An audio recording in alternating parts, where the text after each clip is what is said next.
Hello students, मैं Sandeep Singh welcome करता हूं आपका मैग्नेट ब्रेन्स हिंदी में, जहां पर मिलता है आपको कंप्लीट स्कूल एजुकेशन, वो भी फ्री ऑफ कॉस्ट।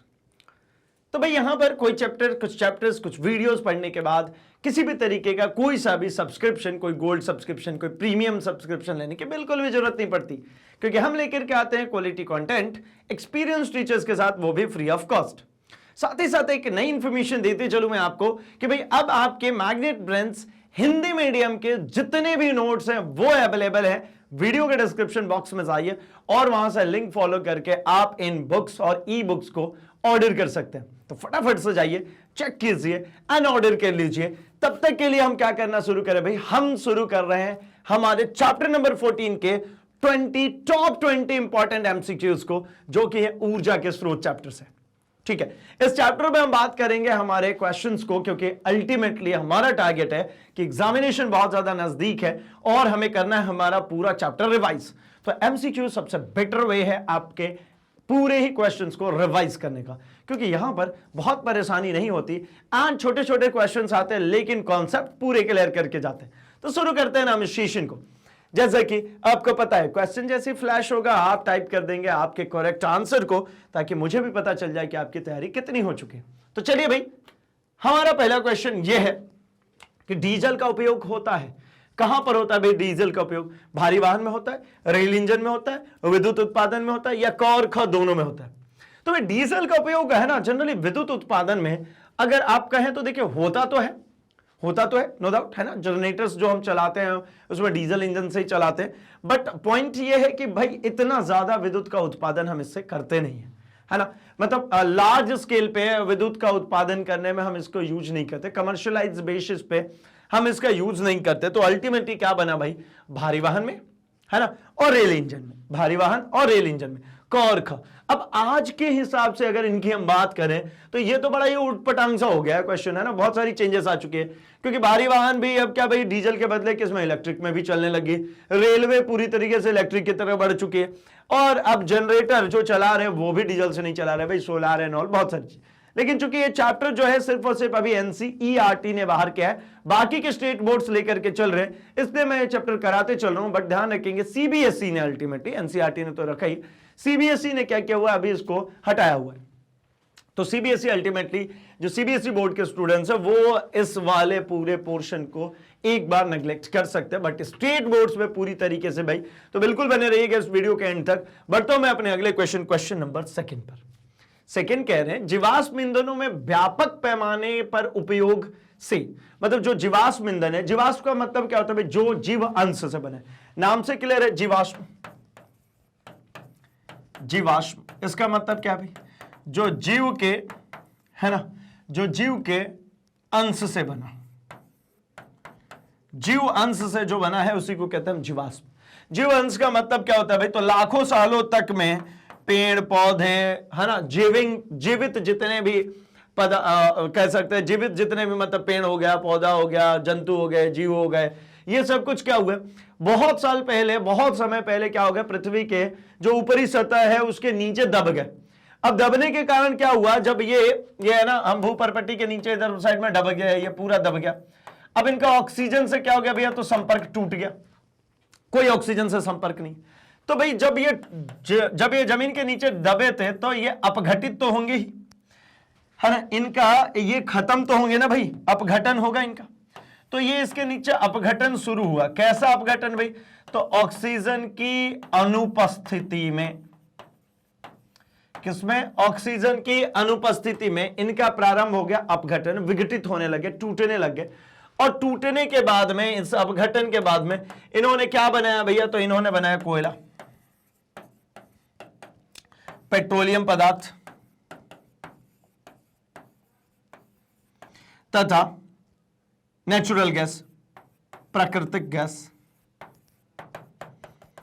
अब अगर हम इनकी बात करें, कोयला और पेट्रोलियम की बात करें, तो पेट्रोलियम से बहुत सारी चीजें निकाली गई, पेट्रोल, डीजल, केरोसिन, है ना, ये सब पेट्रोलियम से ही निकाली गई, कोयला अपने आप में। तो कह रहे जीवाश्म ईंधनों का व्यापक पैमाने पे, बहुत लार्ज स्केल पे जब इसको आप यूज करते हैं तो इसमें क्या करते हैं भाई, तो आप इसमें पर्यावरण को प्रदूषित करते हैं, पर्यावरण में विषैली गैसों की मात्रा बढ़ा देते हैं, है ना, पर्यावरण अप्रभावित, ये दोनों तो साफ सुथरा खत्म है। पर्यावरण में क्या होता है भाई, जब इसको लार्ज स्केल पे यूज करते हैं तो विषैली गैसेस की मात्रा बढ़ जाती है और पर्यावरण प्रदूषित होता है। तो अल्टीमेटली किसको लिख ले भाई, हम पहले वाले को लिखते हैं कि पर्यावरण प्रदूषित होता है। सिर्फ और सिर्फ गैसों की मात्रा ही नहीं बढ़ती है, जैसे कोयला जलेगा तो इसका राख बचेगा, ऐश, ये राख भी तो कहीं ना कहीं डिस्पोज करना पड़ता है। जहां उसको डिस्पोज करते हैं वो मृदा प्रदूषण के लिए कह सकते हैं कि कारक है, वो मृदा प्रदूषण करना शुरू कर देता है।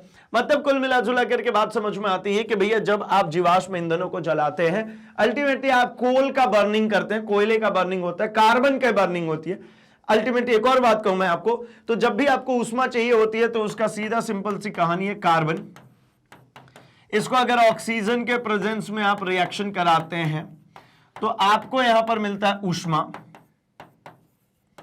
ठीक है, प्लस कार्बन डाइऑक्साइड गैस।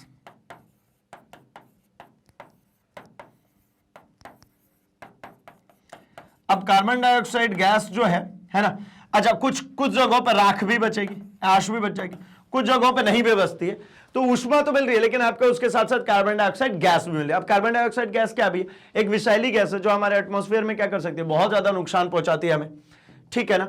चलिए, तो मतलब अल्टीमेटली इससे क्या हो रहा है, पर्यावरण प्रदूषण हो रहा है। अगला, तेज प्रवाहित जल की गतिज ऊर्जा को विद्युत ऊर्जा में बदलने वाले संयंत्र को क्या कहते हैं?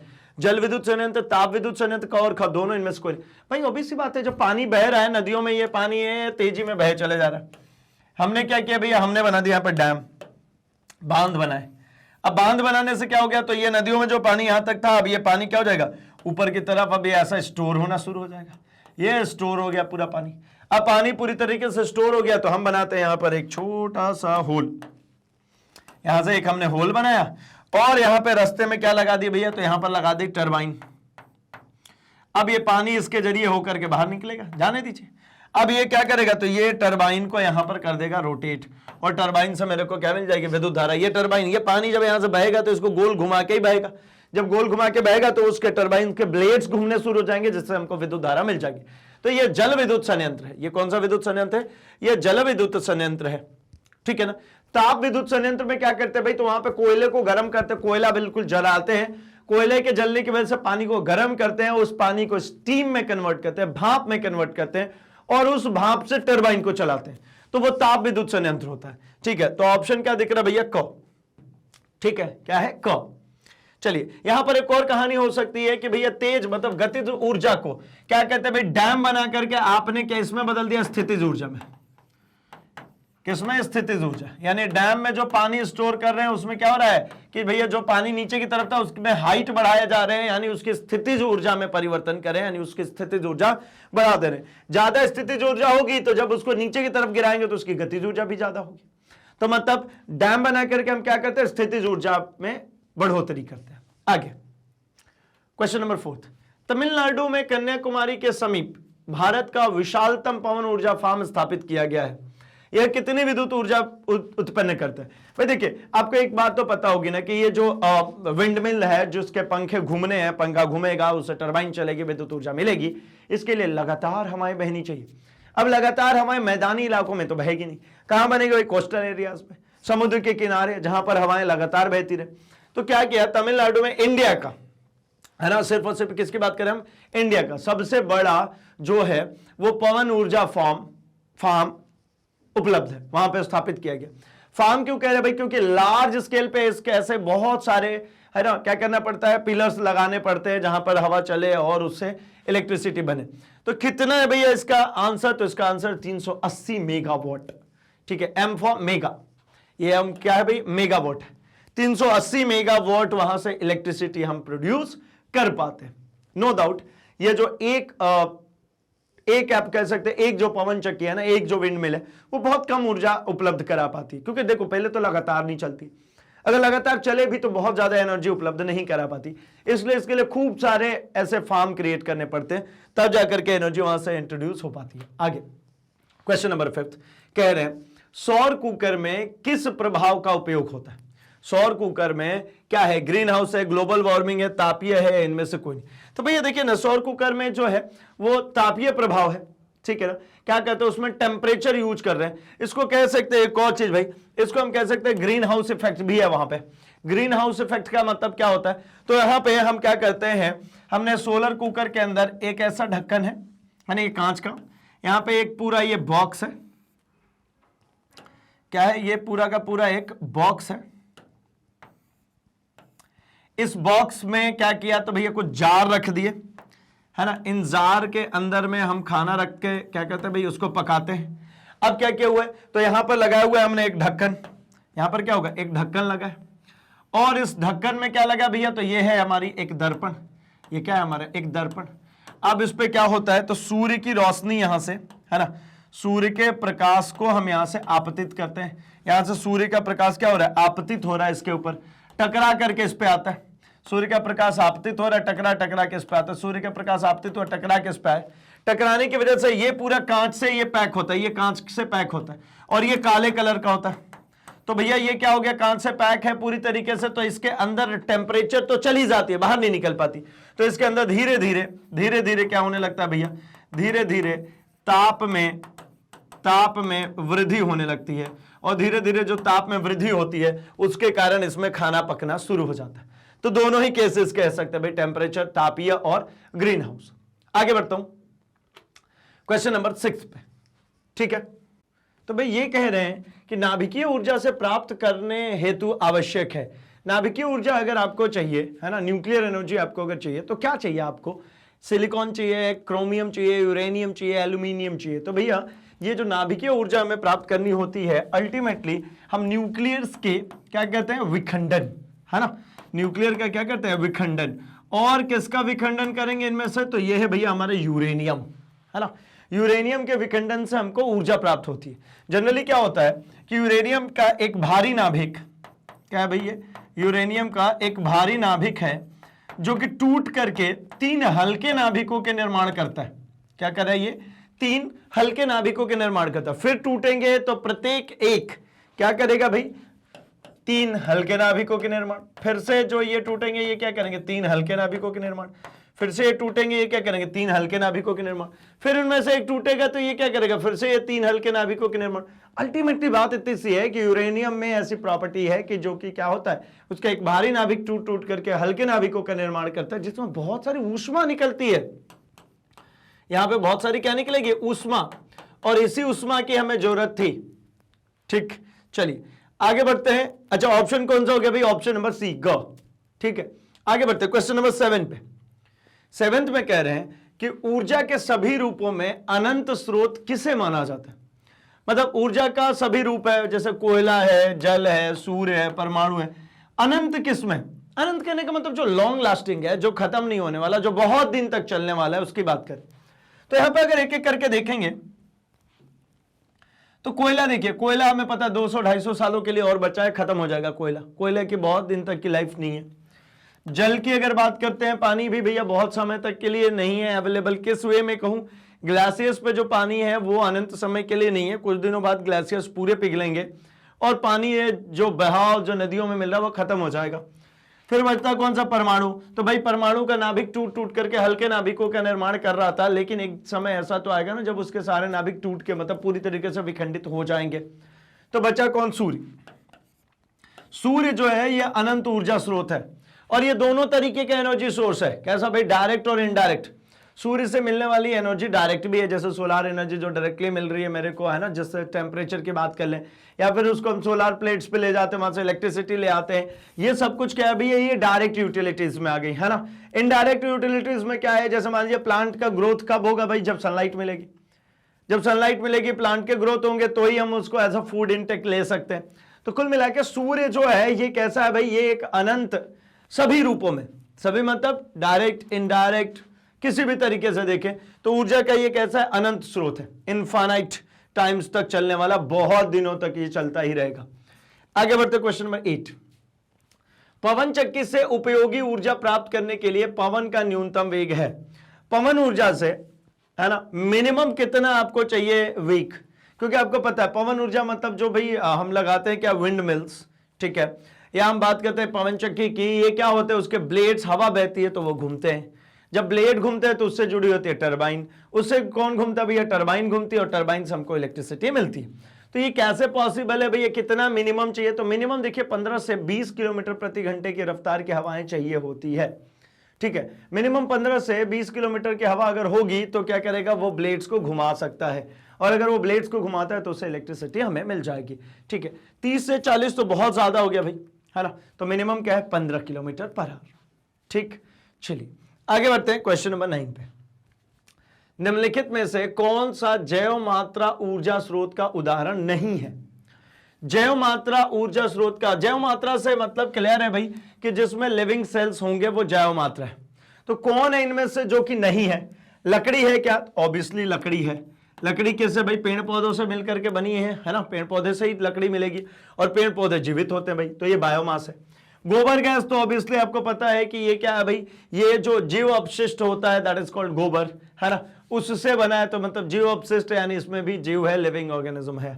ठीक है, कोयला की बात करते हैं तो ये होता ही जीवाश्म ईंधन है कि भैया लाखों सालों तक, है ना, ये जितने भी लिविंग पेड़ पौधे जीव जंतु थे जमीन के अंदर दब गए, अपघटित होते गए ऑक्सीजन के एब्सेंस में, तो उन्होंने क्या फॉर्म किया भैया, कोयले का निर्माण किया।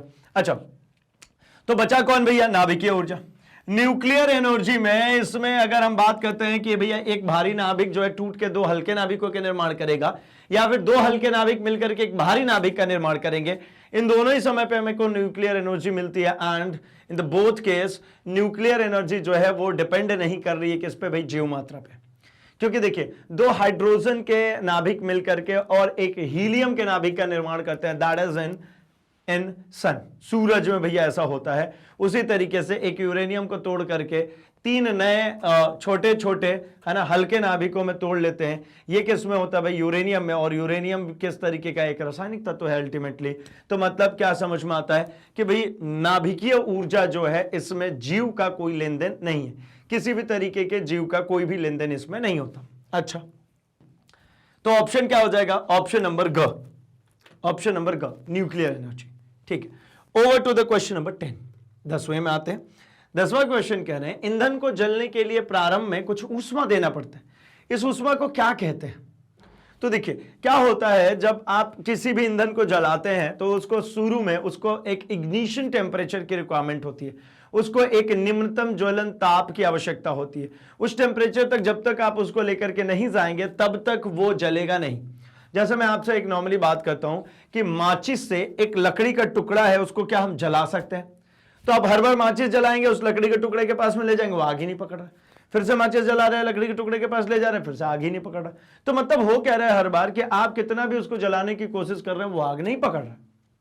बट क्या करेंगे भाई, तो उसी लकड़ी के टुकड़े को अगर हमने क्या किया हुआ है किसी ऐसी जगह पे, मतलब मैं लाइटर लेकर के आता हूं, कैसा लाइटर जो फ्लेम बहुत देर तक देता हूं, उस पर रख दे तो थोड़ी देर में आग पकड़ लेगा। या फिर हम क्या करते हैं, तो उस पर केरोसिन स्प्रेड कर देते हैं, किस पे, लकड़ी के टुकड़े पे। फिर अगर हम माचिस जलाते हैं तो क्या होता है भाई, वो आग पकड़ लेता है। तो केरोसिन में क्या हुआ, केरोसिन का इग्निशन टेम्परेचर जो उसका प्रारंभिक ताप था वो कम था, उसने तुरंत ही आग पकड़ ली। उसने आग पकड़ी, धीरे धीरे लकड़ी के इग्निशन टेम्परेचर तक लेकर के गया, लकड़ी ने भी आग पकड़ लिया। मतलब कुल मिला जुला करके किसी भी ईंधन को जलने के लिए उसके लिए एक मिनिमम एनर्जी रिक्वायर्ड होती है, मिनिमम एक टेम्परेचर चाहिए। उस मिनिमम टेम्परेचर को हम कहते हैं क्या, निवेशी ऊर्जा।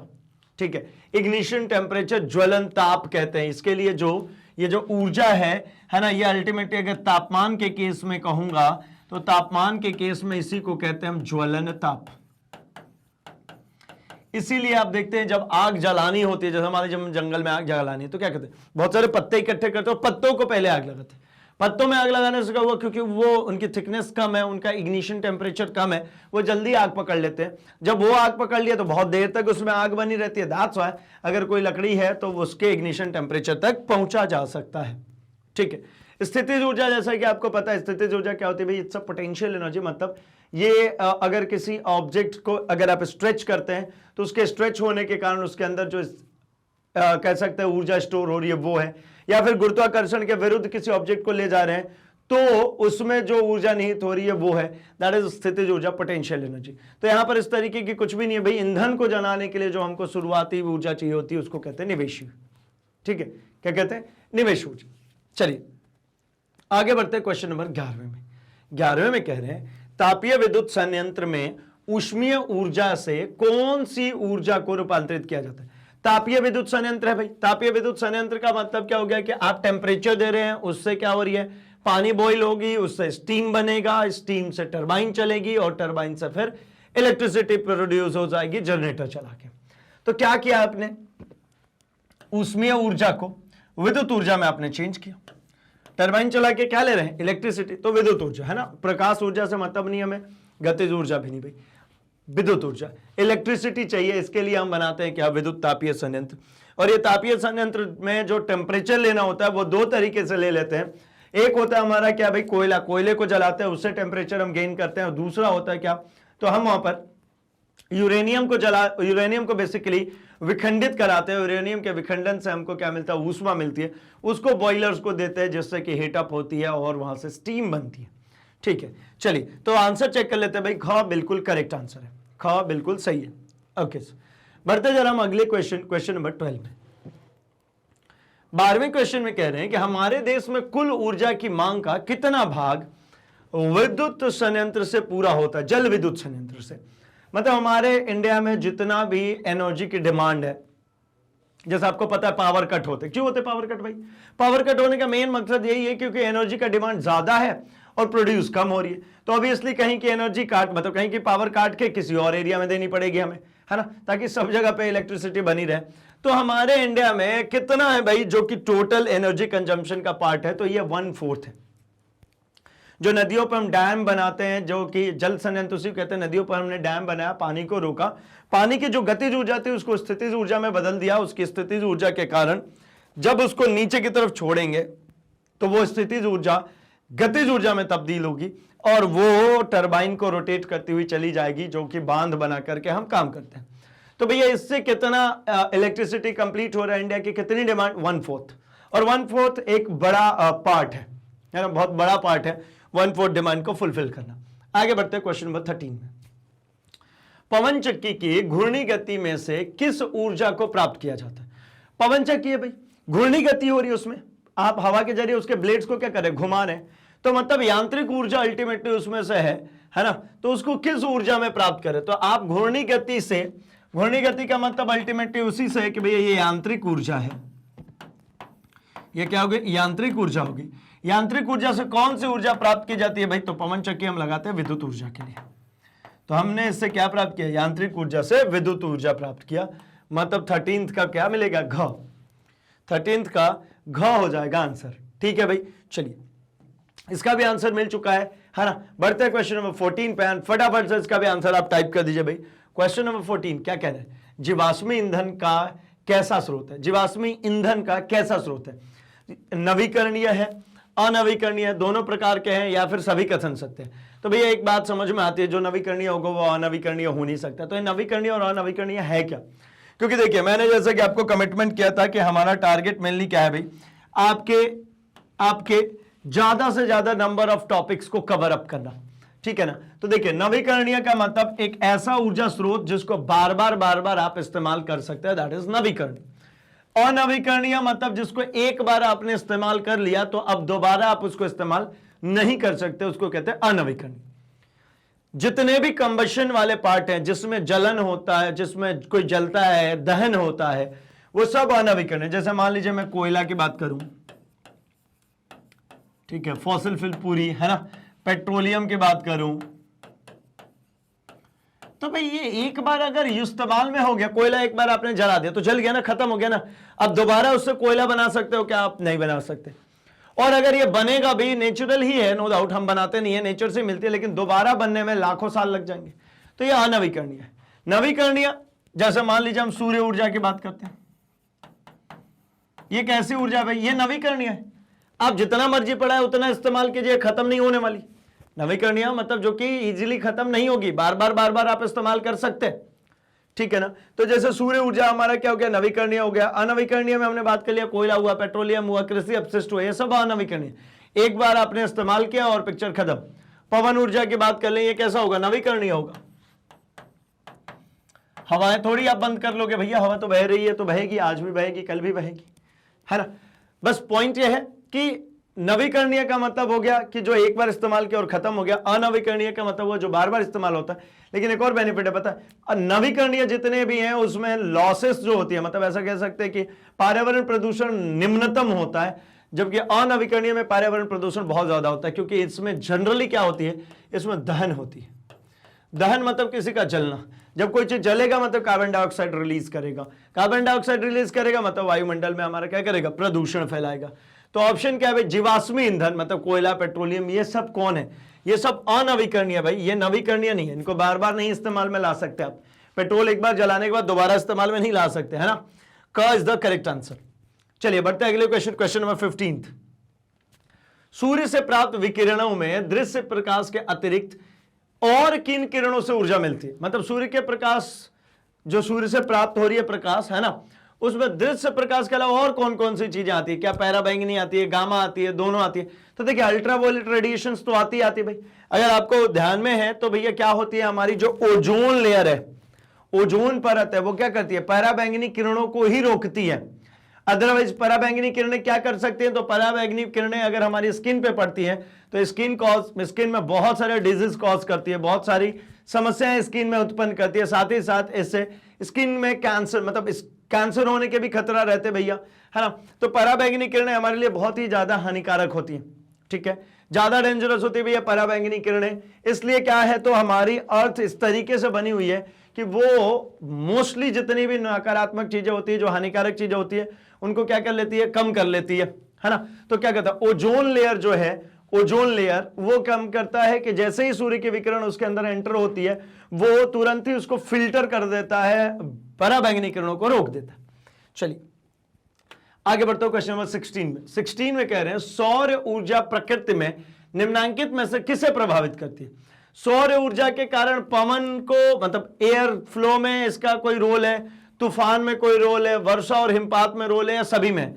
तो पवन ऊर्जा प्रकृति में इन सभी प्रकार के कारणों को प्रभावित करती है, ऐसा कह सकते हैं। देखिए हवाएं क्यों बहती है भाई, तो हवाओं के लिए नॉर्मली आप समझ सकते हैं, अगर किसी साइड का टेम्परेचर ज्यादा हुआ और किसी साइड का टेम्परेचर कम हुआ, तो higher temperature to lower temperature क्या होती है, हवाएं बहनी शुरू हो जाती है। जैसे गर्मी के दिन में लू की बात कर ले, जहां ज्यादा गर्म होगा उधर से ठंडा जिधर होगा उधर की तरफ हवाएं बहनी शुरू हो जाती है। जैसे मान लीजिए हम समुद्रों की बात करें, उसमें कितना भी टेम्परेचर आ जाए, कितना भी सनलाइट आए, जनरली जो स्थल है, जो सूखा हुआ हिस्सा है, उसके कंपैरिजन में तो जल में जाएंगे तो टेम्परेचर कम ही होगा।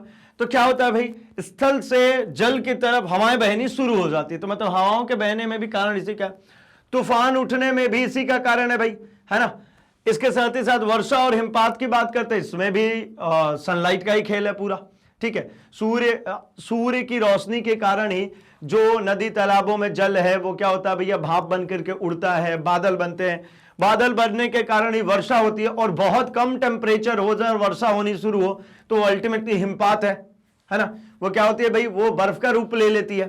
तो मतलब ऑप्शन क्या दिख रहा है मुझे दिख रहा है सभी, इन सभी में सूरज कहीं ना कहीं इनका कारण है। चलिए आगे बढ़ते हैं क्वेश्चन नंबर 17 में।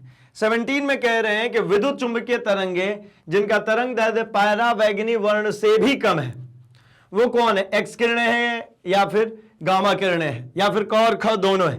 तो भैया ये क और ख दोनों है। विद्युत चुंबकीय तरंगे हैं, इनका तरंग दैर्ध्य पराबैंगनी जो किरण है, अल्ट्रावायलेट रेडिएशंस हैं, उससे कम होती है, एक्स किरण की भी और गामा किरण की भी। एक्स किरण मतलब क्या भाई, एक्स रे जिसकी आप बात करते हैं, मेडिकल्स में बहुत ज्यादा यूज होती है ये। चलिए बढ़ता हूं मैं क्वेश्चन नंबर 18। निम्न में से किसका उपयोग खाना बनाने वाले ईंधन के रूप में नहीं किया जा सकता। भाई कोयला करते हैं, बायोगैस करते हैं, एलपीजी करते हैं, इसको नहीं कर सकते, सीएनजी को। ये क्या होती है, कंप्रेस्ड नेचुरल गैस। अब कंप्रेस्ड नेचुरल गैस है, कंप्रेस होकर के आती है, बहुत डेंजरस हो सकती है as compare to LPG. Biogas और कोयला, बायोगैस उतनी ज्यादा मतलब होने को तो ये भी खतरनाक है, गैस है भाई, लेकिन उतनी ज्यादा नहीं है, ठीक है। लेकिन सीएनजी सबसे ज्यादा हो जाएगी इनमें, तो सीएनजी को खाना बनाने के लिए आप इस्तेमाल नहीं कर सकते। हाँ, इंजन्स को रन करने के लिए, व्हीकल्स को रन करने के लिए हम जरूर इसका इस्तेमाल कर रहे हैं आजकल, ठीक। चलिए बढ़ता हूं अगले क्वेश्चन, क्वेश्चन नंबर 19 पे। यहां कह रहे हैं कि सौर सेलों के निर्माण के लिए उपयोग किए जाने वाला कौन सा तत्व है, कॉपर, टंगस्टन, सल्फर या सिलिकॉन। तो देखिए इसमें जो यूज करते हैं हम करते हैं सिलिकॉन को, ठीक है ना। जो सोलर सेल, कॉपर क्या है, ये तो सीधे सीधे कंडक्टर है भाई, इसका बहुत बड़ा रोल नहीं है इसके अंदर।